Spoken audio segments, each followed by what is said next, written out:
Ready or not, it's time to elevate.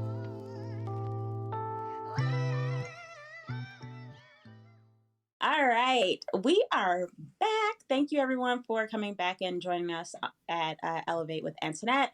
I am, of course, Antoinette, and I have a special guest today, Melissa. I have known her for, I don't know, it feels like I've known her for a very, very long time, but I haven't.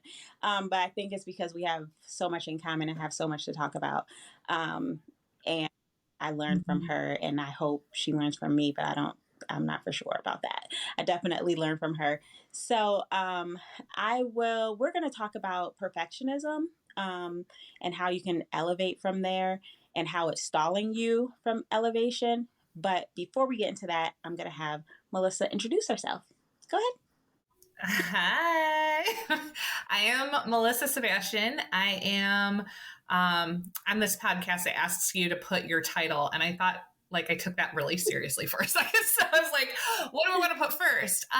So I put mom, wife. I am a business owner. I own a mortgage company. I'm a loan officer. And actively involved in my church and all these things. So, and we have known each other. We met at the Christmas party in December of 22. Oh. So, but it does feel like we've known each other so much longer because I feel so close to you. I just think that, we have a lot in common and a lot of kindred spirit, I guess. So, because I couldn't, I would not have been able to put a date. I would have been like, oh, we've known each other for like 10 years, but that would be inaccurate. It was such divine appointment, I swear, because I wasn't supposed to be at that table, and at that table I wasn't even supposed to be sitting in that seat, and then I was, and you were right there, and so I just started talking to you, and I know you said you weren't even sure if you were going to go. I wasn't for sure if I was going to go. Once I decided to go in, I was set on maybe talking to one person just to, because I'm very awkward in group settings. So it was a test to talk to a person and then leave, check, box and move on. So I've gotten a little, but I'm still very awkward. But I think that's why I do better on this podcast, because I just see myself more one-on-one, the one guest. So, so perfectionism. Oh boy. This one is I don't know. It's a touchy one because I feel like I don't think I was a perfectionist until I was. You know what I mean? I wasn't, because I was like, it's okay. No one's perfect. It's okay. No one's perfect. And then it became like, man, I'm constantly messing up. I'm constantly messing up. And the standard that I had for myself became so high that there was no way that I was going to obtain these goals that were be for real. You think about it, why would you do that to yourself? So then I would be upset that I would fail.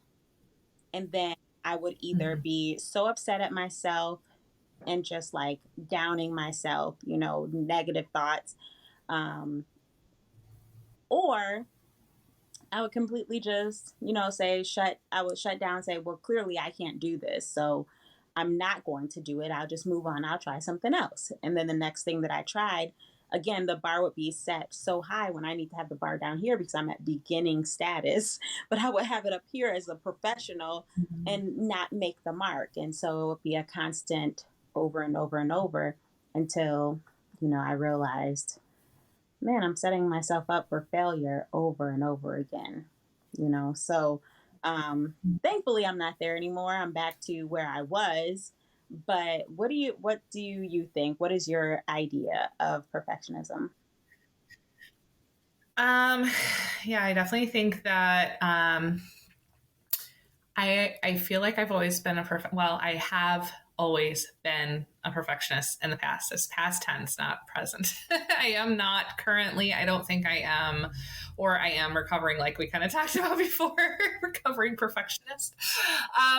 But I grew up with this feeling of, well, when I was growing up, there was a competition. I was the only girl in my family, and I was the Mm, youngest. And so I always felt like I was in competition. I always felt like I had to um, rise up to be as good as the boys in strength, in ability, for whatever reason in my head, whether it was family of origin, whether it was the church, whether it was a combination of all those things, it was just said that like guys are like, I guess they're able to, but you can't. And so that I think was a mm, beginning maybe of my story. My mom also kept a very clean house, and when my dad would make a mess, she would be like, mm, ah! So that I think went into it too. But I mean, like I was always the type, I would try to paint my nails when I was little, and it would get all over, and I would be so mad and take it all off, and like I see these little girls with the cute little painted nails, and yeah, it's messy, but it's so adorable, and they're like happy with it. And I was never okay mhm. with, there was always a higher standard school wise, with work.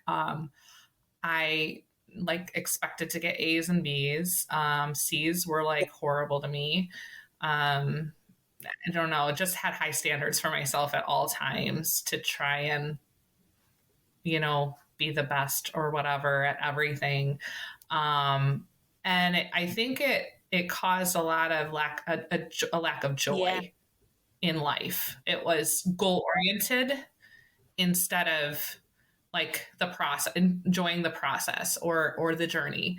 My dad would always say, the destination, it's not about the destination, it's about the mm, journey. And I was like, right. no, it's about the destination, dad. Because also at the time he would be usually talking about like camping trips or whatever. And I'm like, I get car sick. I don't want to be in the car. I'm waiting. I'm going to sleep until we get there, So it's kind of like all across my whole life, it's always been destination, perfection, expectation. Um, and I think it's a joy stealer. I really do. I think it's a joy stealer. It's a time stealer because you spend an inordinate amount of time to make Yeah, things perfect. Um, and it causes your priorities to get yeah, screwed up too. Um, Building my business in 2008, 9. I was started being an independent loan officer, away from everyone else, no team. Okay, I was all by myself, and I had to be the best. Had to, like, I expected to make six figures my yeah, first year in a downed economy. right.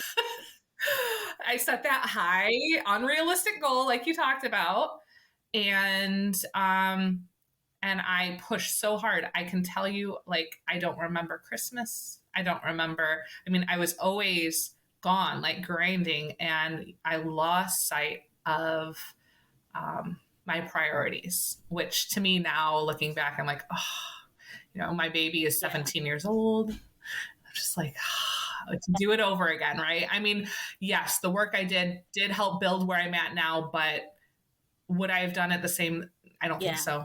Yeah, No. I completely agree. I'm with you on that. And I think like something you said kind of made me rethink my childhood as well. When you said like your mom wanted the house clean, and when your dad made a mess, you would have choice words to say like it needs to be cleaned. Mhm. And I think that our childhood and what was implemented in us and around us also affected, us to the get on the path of perfectionism, because the expectation that others have for us is what can make us go from a realistic bar to an unrealistic bar. And I remember Mhm. like when I was younger, I felt like I was fine. I was a smart kid, I enjoyed life, stuff like that. But then, like, Mhm. as I got into high school and I started to struggle a little more in like math and sciences, and I remember like comments being made from, the adults in my life, like, why would you have a C, in math? What are you doing wrong? Like, and then instead of saying, you know what, did you try? Well, what is it like? Where do you need help? How can I help you? How can I guide you? because the the fact is the stuff that I was having problems with, they probably couldn't help me either. So let's be honest. You know? Like Right. just like if my daughter came to me with some math, I would be like, girl, you need to ask somebody else. Mm-hmm. Pat on the back for Mm-hmm. you that you are even, kind of getting it because I'm lost already. But the adults in my life like expected these high GPAs from, and it wasn't even Mm-hmm. my mom who was like the main one, around me. So, but I took that expectation and I was like really hard on myself. And that, you know, got me to one, like I said, being hard on myself, two, hiding like my grades. And even I would have all A's and then like a C in math. Like there's no like, Mm-hmm. can we be happy for like the A's? And Right. I didn't Yeah. like it wasn't great, but it's a C. Like let's, be for real right now. But and I wish I would have had an Yeah. adult in my life say like, you're working hard. Look at all these A's. You have a C in math. Let's figure out what the problem is. Let's see if we can get you a tutor. Like help instead of criticism. And I think that goes a long way because Right. as a kid, that really affected me, and I only from there focused on the wrong, like what I was doing wrong, and that like led into that path of I have to get things right. I have to Right. have it right. I have to be in class. I have to pay attention. I have to do this. I have to do that. I don't want to disappoint anyone when that weight of Mhm. perfectionism shouldn't even have been on my shoulders. So, Right. The overly critical part of perfectionism. And um, yeah, we're overly critical of ourselves. I mean, shame yeah, enters in, and anytime shame enters into our life, like that's destroying us. That has no place in our life. Shame has no place in our life at all, ever. Like, there's one thing to be like, okay, that's maybe not an appropriate thing, or that was, oh, I missed that, or whatever. But like shame, I feel like is another level that should never be right. part of our lives. And I think that that's uh, our parents, maybe, or grandparents, or people, adults used shame in an effort to Yeah. motivate, and that whole thing caused a group of people to, like you said, if they go to try to attain something and it seems too difficult, they'll just Yeah. freeze, shut down, like I can't do that and I'm not even going to try. My friend's daughter, she's like the epitome of this, where she's the perfectionist, where she wants everything perfect in her room, and if she can't do it or she feels like it's too much, she just doesn't Yeah. do anything. Nothing, like it's either all or nothing.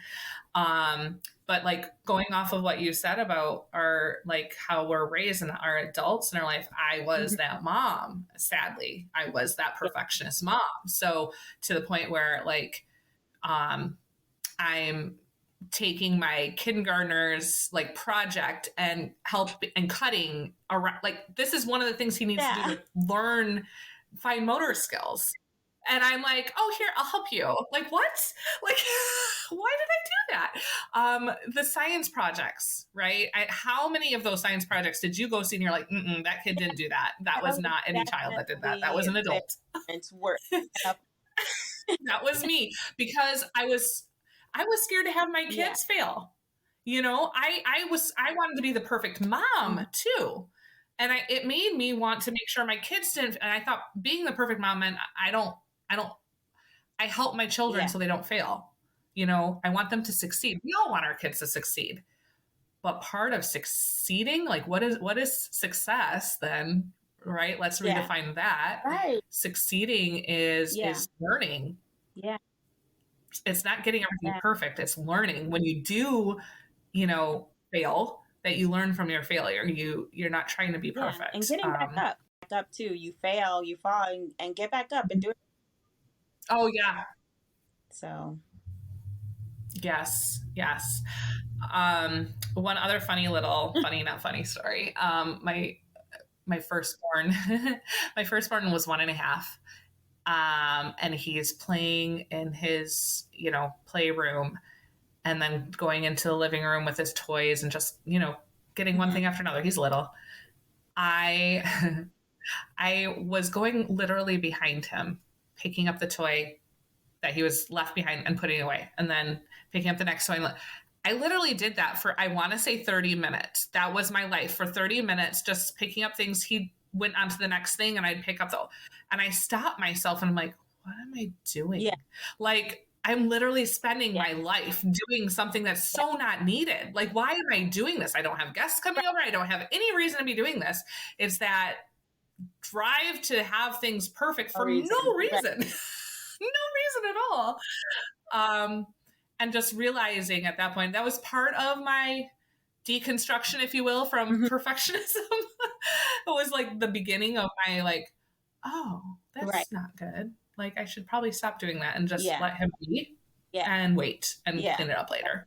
Let him enjoy the time, the space, and then and then Mm-hmm. later you clean up together. Like, in adulthood, whether, we're looking at being parents or looking at our like employment, even being extracurricular activities, whether it's church or wherever, um, Mm-hmm. perfectionism keeps you grounded, like, and not in a good way, not like humble. It keeps you grounded as in Right. stagnant, like not moving, not getting better, not rising. Um, so Mm-hmm. it's something that you're so focused on, you know, having the perfect whatever party, church, career, that you are missing out Mm-hmm. so many Mm-hmm. other things. You're missing out on the learning opportunities. You're missing out on what's going on at home. You're missing out on what's life that's happening around you.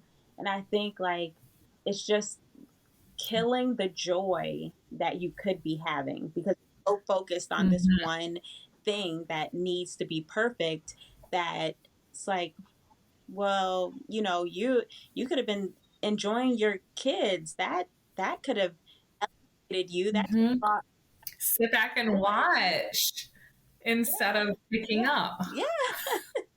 So I think we miss out. Perfectionists like miss out on Mhm. a lot of good opportunity that's around them. And I like sometimes like right now in my last podcast, I talked about elevating at work and what that looked like for me in this space.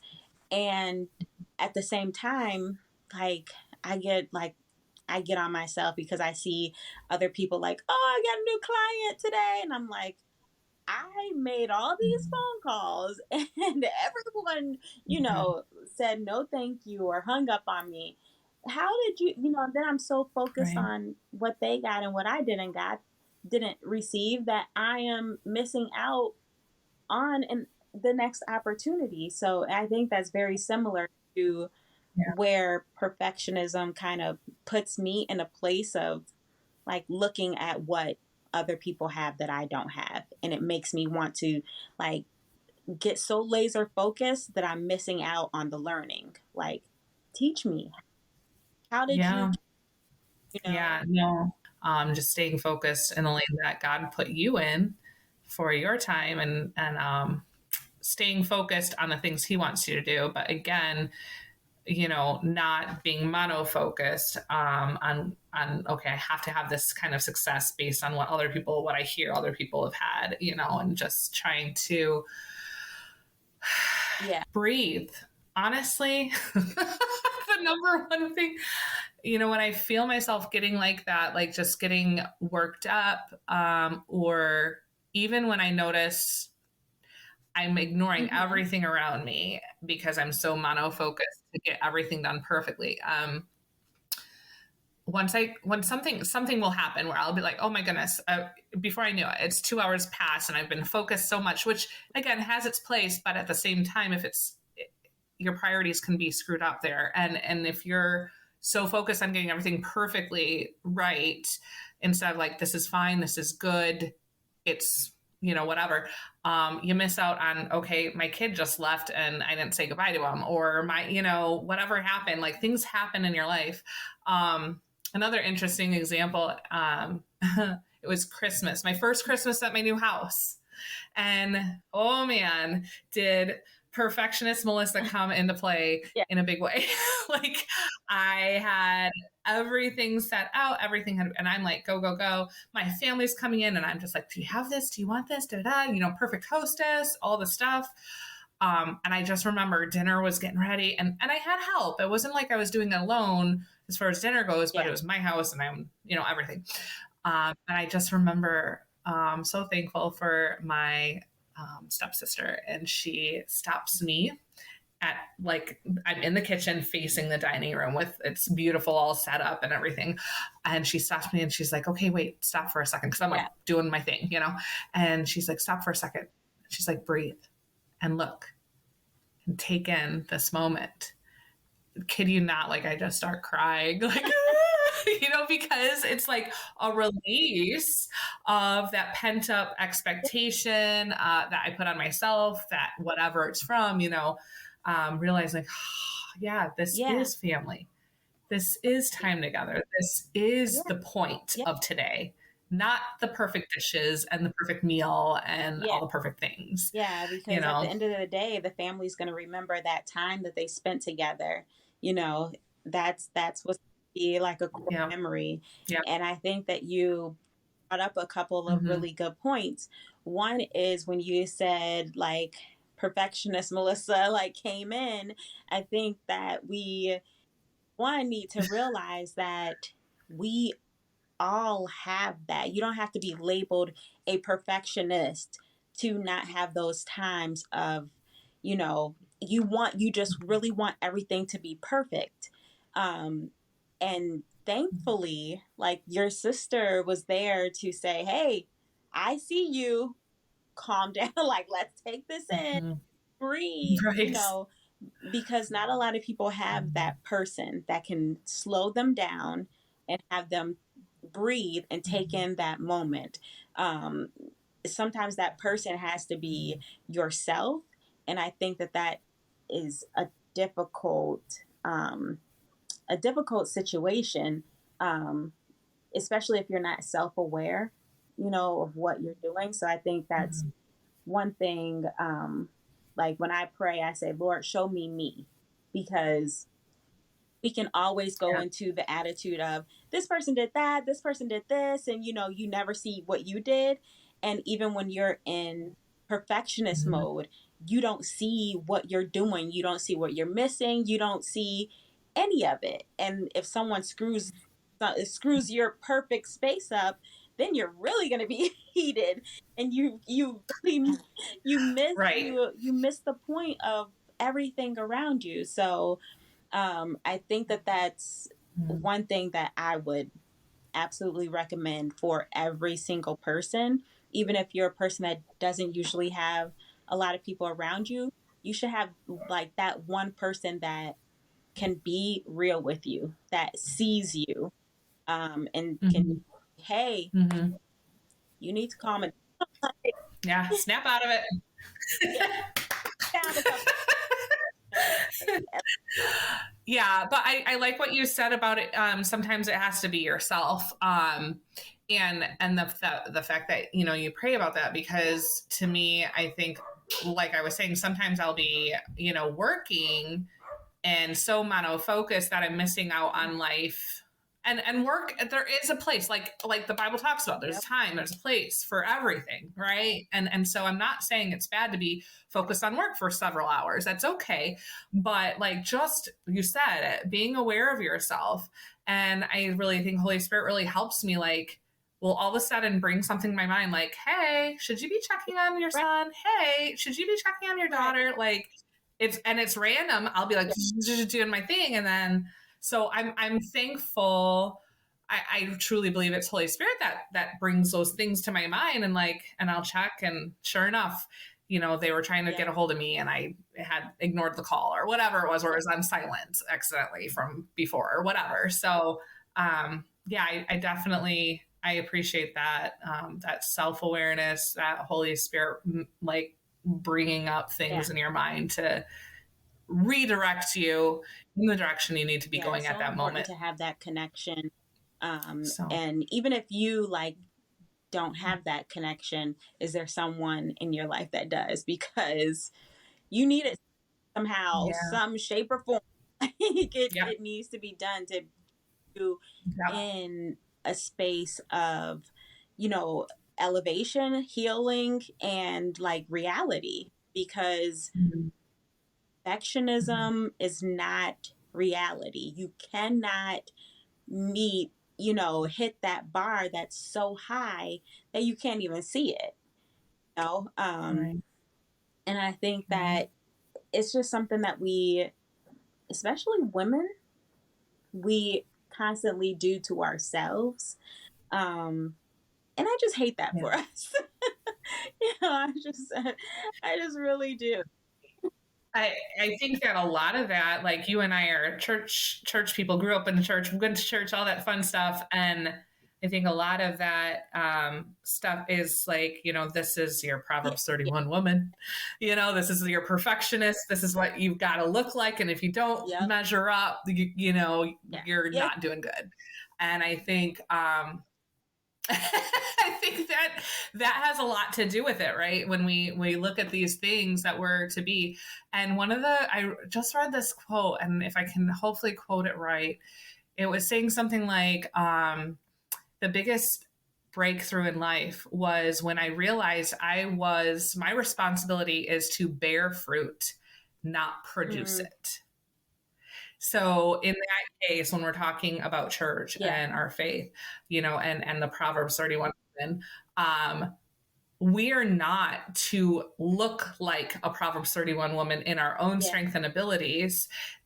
We are to allow ourselves to surrender to the Lord, to God, and say, hey, do in me what you need to so that I can exemplify what you need me to exemplify right, in this life.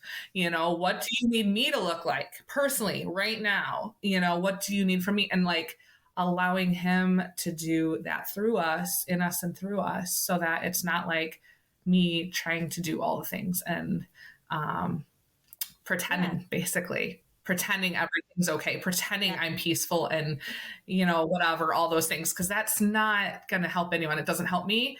And I'm telling you, people feel that if you pretend to be at peace and you're not, people are uncomfortable, they feel that. Just for our own like mental sakes, like we have to, and not only as women, but people, we have to like take time for us because I Mm-hmm. I would suggest that everyone. I'm big on mental health. I'm huge on it. It's so important, Yeah.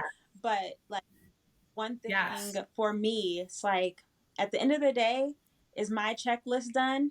Usually not. Usually if my checklist says make 50 real estate related calls, it is not checked. But at the end of the day, what did I do right? Like one thing that my broker has us doing at the end of the day is saying, what was your big win? Like, what was your win? And the other day, my win was I stuck through it because I was having a really hard day. And I was just like letting everything get to me, and my mental was off. I was just sad about it. It was cloudy outside. I couldn't get a piece of sun. Like it was cold.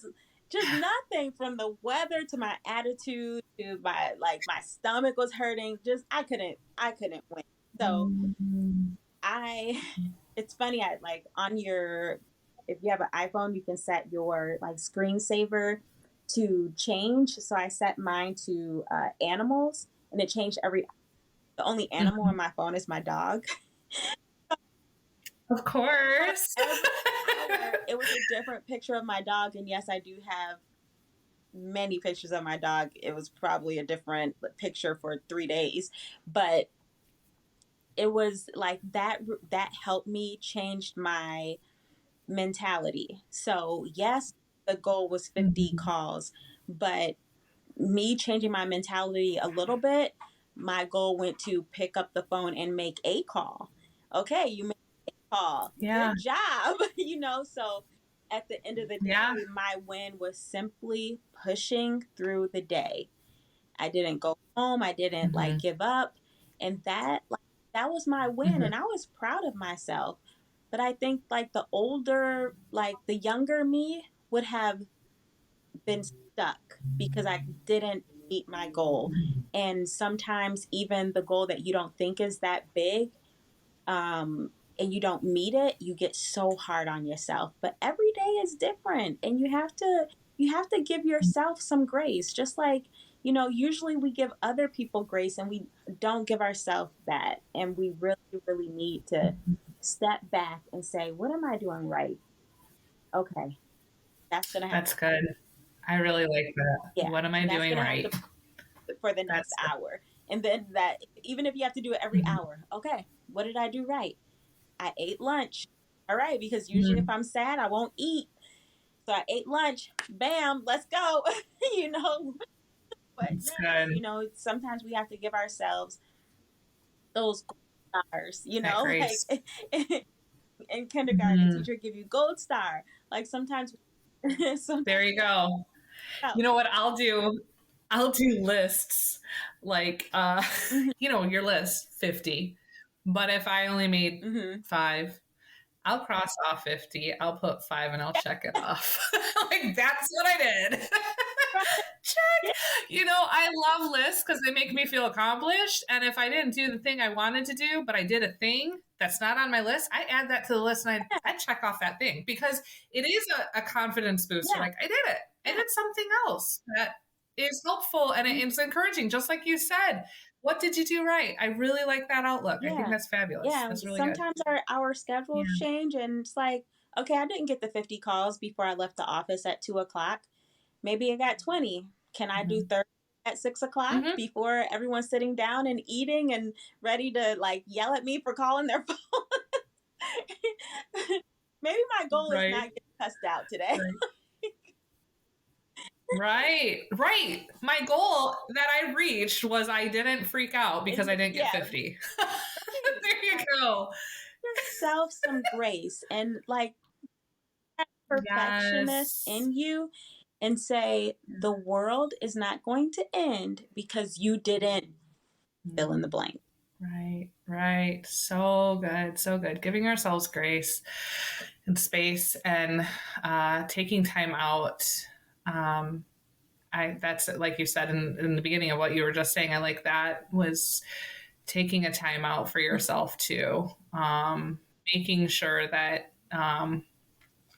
you can reset your mind and everything because if you're always thinking about what is next and what has in order to accomplish all these goals and everything and this is combating the perfectionist mindset, right? Not because thinking about goals is bad. This is just the when Right. we're going overboard. So to combat that overboard thought process is to just taking a step back and spend time with God, spend time with some soaking music, whatever. Spend time Bible study, spend time just breathing. Yeah. you know, reset yourself and ask God to Yeah. guide your steps. And that's Yeah. really helpful. I know it is. It helps me every time I do it. When I don't do it, I recognize that day is a Yeah. little more hectic. The power of like just breathing and meditation and giving yourself, even if it's 2 minutes of breathing, block out that noise, Mm-hmm. gather yourself. And that's what Mm-hmm. breathing really does. Like structured breathing really helps you to calm your mind, which is what going rampant when you're like, I didn't do this, I didn't do that, I can't make it, I can't do it. Calm your mind, breathe, and then you can think a little clearer. Like, Mm-hmm. It takes the overwhelming mhm, feelings, whether that makes you obsess right, or shut down, whatever, everyone has a different response. And sometimes the same person might have a different response with two different things. But if you can slow it down, I think it allows you to refocus. And then you can, like, what's that joke? How do you yeah, eat an elephant? One yep, bite at a time, yep, right? Just taking it one piece at a time, and accomplishing Yeah. those small wins, or Yeah. celebrating those small wins. Maybe the next topic we can do. Um, Oh, I would love it. I am, yes, yeah. chomping at the bit to talk about it. So for sure, yes. We can do like a two-part elevating in our business, and we can throw in Yeah. some real estate, like how women can get like pre-approved, and some things that are keeping that you're seeing that are keeping us from being pre-approved that we can work on now. Um, thing Yeah, I think sure. that would be very beneficial. And That'd be good. And then we were going to be doing something related to a little more yeah, on the spiritual end, the yeah. church and how that's been fun. Everybody can't wait for that one. Yeah, So I do. this is not the last time you're going to see Melissa, but this perfectionism topic I think was a good one. It's one that was Yeah. and I would love, as usual, I say this at the end, I would love to get other people's opinions on it. If you liked what we had to say, or if you have some stuff you want to add in, message me, put comments in. I would love to hear from you, and we can even discuss it more. So Thank you so much for having me. This is so fun. I was so scared because, you know, it's on the camera and all that fun stuff, but it went well. I was happy with it. so thank you, I think it'll thank be you good. so much. I appreciate your time. I appreciate you just giving us your thoughts on this, and I think it was a really good back and forth. It helped me understand some stuff that I didn't even think about before. So I appreciate you. Yeah, same Yeah. here. You do teach me things, just so you know. Yes, thank you.